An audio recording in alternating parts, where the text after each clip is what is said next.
Olá, nono ano! Sejam bem-vindos a mais uma aula de Educação Física. Na aula de hoje, nós continuaremos falando sobre nutrientes e nutrição. Entramos na nossa terceira aula abordando esse tema. E, especificamente, na aula de hoje, vamos falar e vamos conhecer a pirâmide alimentar. Pessoal, a pirâmide alimentar, ela é uma representação gráfica, ou seja, ela é um desenho, né, de uma orientação de como deve ser uma dieta balanceada. Ela é utilizada principalmente por nutricionistas, né, para dar orientação sobre os tipos de alimentos que devem ser consumidos e as porções, ou seja, as quantidades desses alimentos. Um dos principais objetivos com a pirâmide alimentar é que se estabeleça uma variedade, né, na dieta, ou seja, uma variedade de alimentos e uma alimentação equilibrada de modo à manutenção do peso corporal. Se vocês fizerem uma busca no Google por pirâmide alimentar, você vai encontrar diversos tipos de pirâmide. Porque é uma ferramenta que é utilizada no mundo todo. Embora alguns países já estejam substituindo a figura da pirâmide por outros conceitos, como mandalas, como círculos, mas ainda o formato predominante no mundo é o formato de pirâmide. No nosso caso, no Brasil, o que se utiliza ainda é o formato de pirâmide e a chamada pirâmide alimentar brasileira. Ela tem esse nome porque os alimentos que estão ali representados são alimentos que foram incorporados levando em conta a nossa cultura, os nossos hábitos alimentares. Vou dar um exemplo para vocês. Imagina dois tipos de alimento com uma carga calórica e pertencentes a um grupo similar. Vou dar o exemplo da pasta de amendoim e da batata doce. Seriam ambos alimentos que eles, numa representação de pirâmide, eles estariam ali na base da pirâmide, né, que corresponde principalmente ali aos carboidratos. O que é mais fácil da gente encontrar aqui no Brasil? Pasta de amendoim ou batata doce? Né? Embora até a pasta de amendoim de uns anos para cá você já encontra, até mesmo aqui em Russas, qualquer supermercado que você vai, você encontra lá um potinho, né, de pasta de amendoim, mas ainda é algo a um preço caríssimo. Né? Se você for comprar 1 quilo de batata doce, você não consegue comprar, né, um potinho de 200 gramas de pasta de amendoim. É um alimento muito popular onde? Nos Estados Unidos. Então faz muito mais sentido que exista pasta de amendoim, uma representação de pirâmide alimentar lá nos Estados Unidos do que aqui no Brasil. Aqui no Brasil nós adaptamos um alimento similar, popular na nossa cultura, que seria o caso da batata doce. A mesma coisa vai acontecer com os outros grupos alimentares, né, e nos outros níveis da pirâmide. Nós vamos ver como é que isso se distribui um pouquinho mais à frente aqui na nossa aula. Quando nós falamos em alimentação variada, quer dizer o quê? Que eu devo comer arroz, macarrão, farofa e batata doce, né? Variei uma refeição, coloquei 4 itens, não foi isso? Só que do ponto de vista nutricional, eu não tive variação nenhuma nesses alimentos. Por quê? Porque são alimentos predominantemente ricos em carboidrato. Quando a gente fala em dieta variada, é que eu tenho uma variação tanto dos macronutrientes quanto dos micronutrientes. Né? Eu equilibre a dieta, eu equilibre a alimentação ao longo do dia com alimentos que eles sejam ricos em carboidratos, em proteínas, né, em lipídios, né, as gorduras. Nós vimos que é importante também, embora nós tenhamos que ter moderação, né, ter cuidado com a ingestão das gorduras, por conta, né, da quantidade calórica delas que são mais elevadas. E sem esquecer também dos micronutrientes, porque, aliás, vitaminas, sais minerais e fibras, né, vão ser de suma importância para a absorção, para o funcionamento dos outros macronutrientes. Nós vimos que, por exemplo, as vitaminas Muitas delas ajudam, né, o transporte de proteínas, a ação de proteínas, seja nas membranas celulares, seja na ação muscular. Aqui, nessa figura, eu tenho a representação da pirâmide alimentar brasileira. Quando vocês forem olhar uma outra fonte, se vocês forem procurar pirâmide alimentar, lembro bem, vejam se é a pirâmide alimentar brasileira, né? Ela vai ter esses alimentos aqui. É bem fácil de identificar ela bem na base, porque você tem o quê, né? Você tem aqui justamente, no caso aqui, a batata doce aqui, que é um alimento tipicamente brasileiro. Acho difícil você procurar uma pirâmide alimentar, sei lá, do Japão ou da Rússia, onde vai ter lá uma batata doce aqui. A pirâmide alimentar, ela é separada em níveis e em grupos. O que é que são os níveis, né? Os níveis são esses cortes horizontais na pirâmide. Então, nós temos, né, 4 níveis, né, na pirâmide alimentar. E os grupos são esses cortes verticais.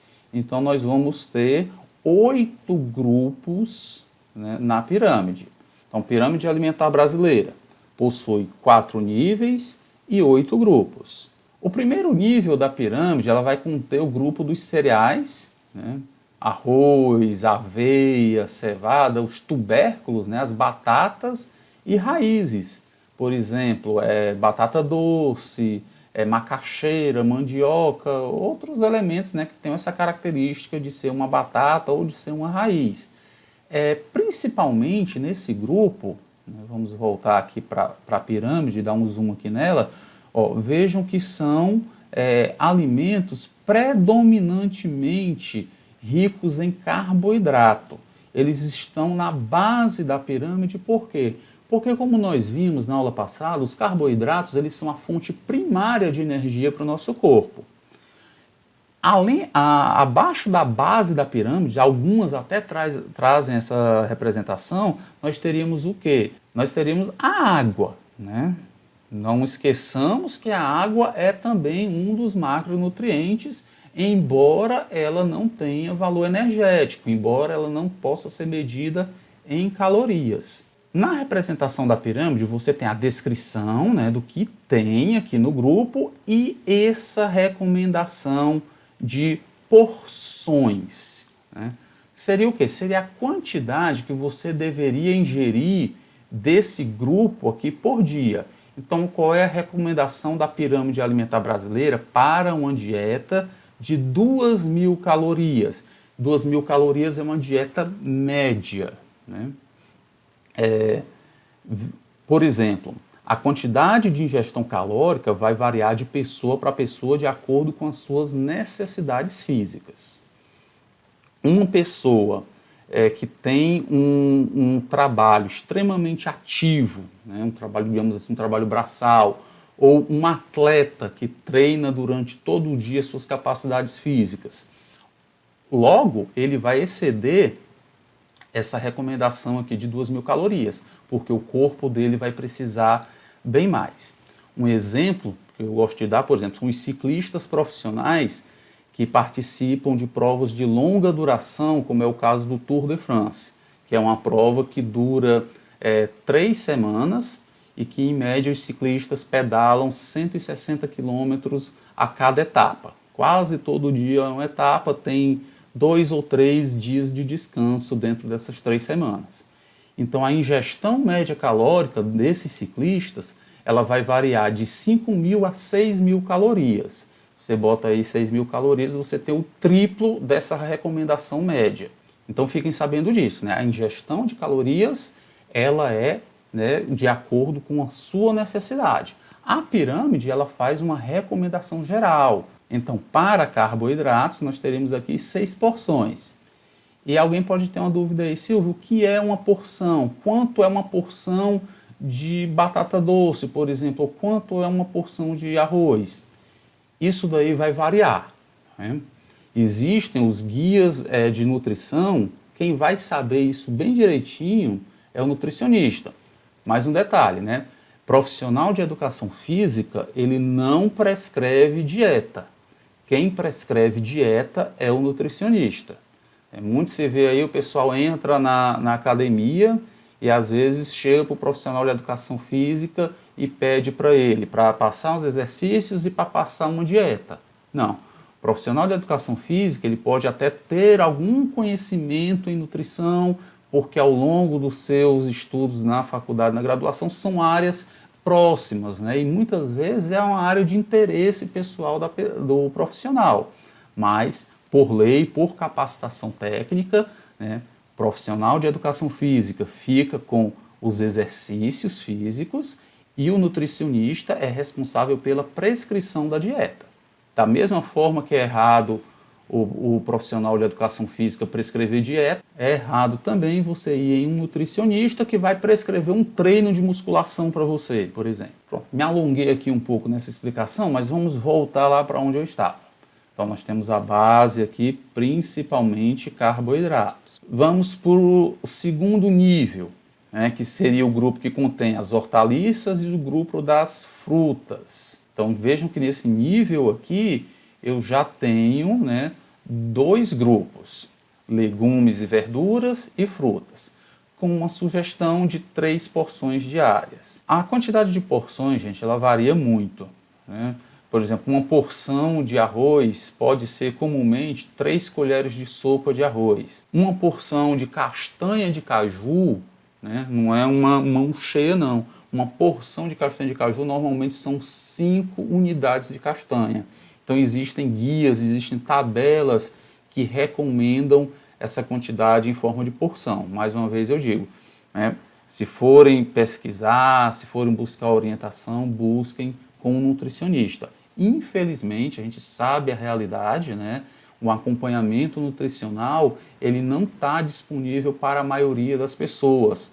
É algo que ainda não tem um serviço público democratizado e que no serviço privado, né, você pagando uma consulta, para a maior parte das pessoas ainda é algo fora do acesso. Nesse nível aqui, de legumes, verduras e frutas, nós vamos ter alimentos que são ricos, principalmente em vitaminas, sais minerais e fibras. Embora nós tenhamos frutas também riquíssimas, né, em proteínas, né, e também em carboidrato, porque a frutose, que é o açúcar natural das frutas, ela é um potente carboidrato. Quando nós ingerimos uma fruta, esse açúcar da fruta ele é transformado em glicose, que é um potente carboidrato. No terceiro nível, né, nós teremos o grupo dos produtos lácteos, né, que são os produtos derivados do leite, e o grupo das carnes, ovos e leguminosas, né? Vamos subir aqui para o terceiro nível, né? Principalmente nesse nível aqui nós teremos alimentos ricos em proteínas, né? Veja que a proteína a gente viu que ela pode ser de origem animal ou vegetal, né? Nós temos aqui proteína animal, né, que é o leite e seus derivados, o peixe, ovos, carnes, mas nós temos também proteínas de origem vegetal, oleaginosas. O que é isso, oleaginosas? O exemplo que eu dei da castanha de caju, a castanha do Pará, amêndoas, né, esses grãos aqui são as chamadas oleaginosas. E no quarto nível nós vamos ter o grupo das gorduras e o grupo dos açúcares. Temos aqui, né, no topo da pirâmide. Enquanto aqui a leite e derivados 3 porções, eu já tenho carnes e ovos e oleaginosas com 1 porção e aqui no topo também 1 porção.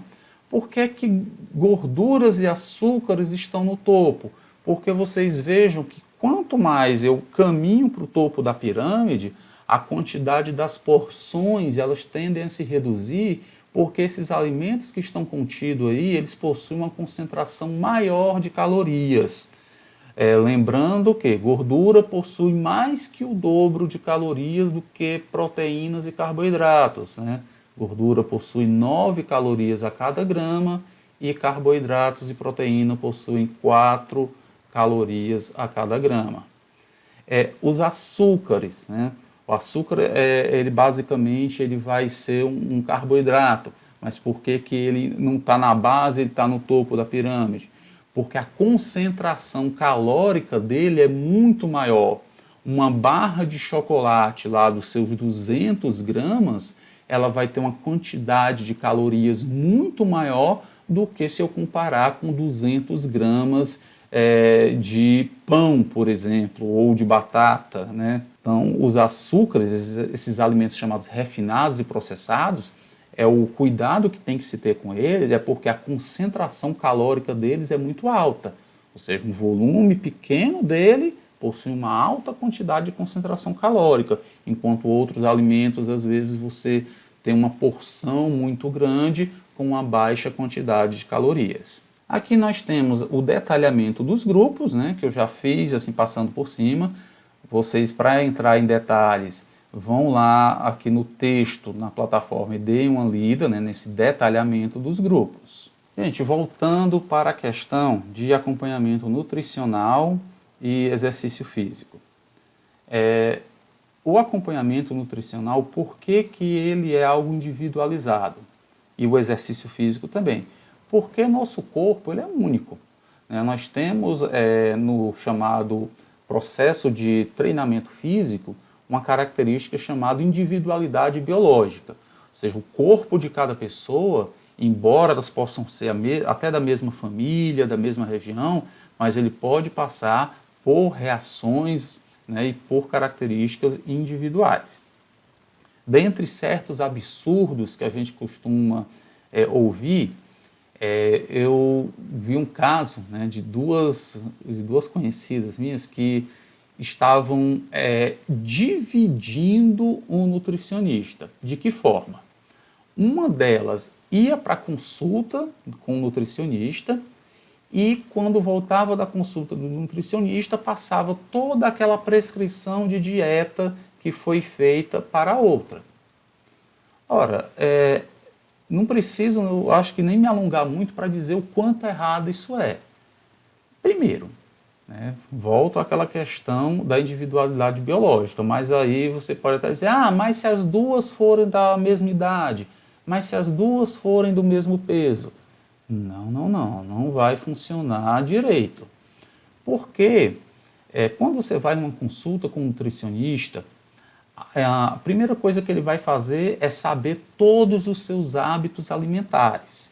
Será mesmo que os hábitos alimentares da outra que não foi para a consulta são exatamente iguais à daquela que foi para a consulta?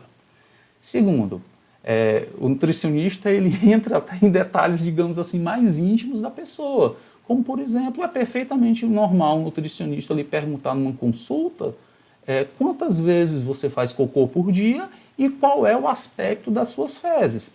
Porque nisso daí, até nessa informação, o nutricionista ele vai ter uma ideia se você está tendo uma carência em fibras, né, se você está consumindo um excesso de gorduras, e aí pode personalizar a dieta. Então, essa ideia aí de dividir o nutricionista, o que é que está acontecendo? A amiga que está ficando de fora, ela está simplesmente pagando metade do nutricionista para outra que está indo para as consultas. Lembrando sempre que o acompanhamento nutricional ele é algo personalizado. Não vale você pegar a dieta da blogueira que você viu na internet, né? Ou um amigo que está fazendo acompanhamento nutricional pegar a dieta dele. A mesma coisa vai valer para exercício físico, para treino, né? Por isso que o nome, né, se dá o nome de personal trainer. Esse personal trainer, né, embora seja um nome vindo do inglês, mas ele quer dizer o quê? Treinador pessoal, algo que é pessoal seu, é individualizado. Para quê? Para que possa atender justamente às suas necessidades específicas. Não que um treino que você vai para a academia e tem aquele professor que orienta coletivamente não vai servir, mas se você compara resultados, né, o resultado de algo que é feito individualizado, pensando especificamente em você, é mais efetivo, né, tem uma probabilidade maior de sucesso do que algo que é feito pensando num grupo geral. né? O exemplo aqui é da pirâmide, né? Ela é uma orientação geral, porém, se você busca um resultado, se você busca algo mais pensado em você, você vai fazer o quê? Você vai para um acompanhamento nutricional. Então, pessoal, na aula de hoje nós vimos a pirâmide alimentar, falamos um pouco sobre o que ela representa e o que ela orienta para essa relação entre nutrientes e nutrição do nosso corpo. Abração para todo mundo e até a próxima aula.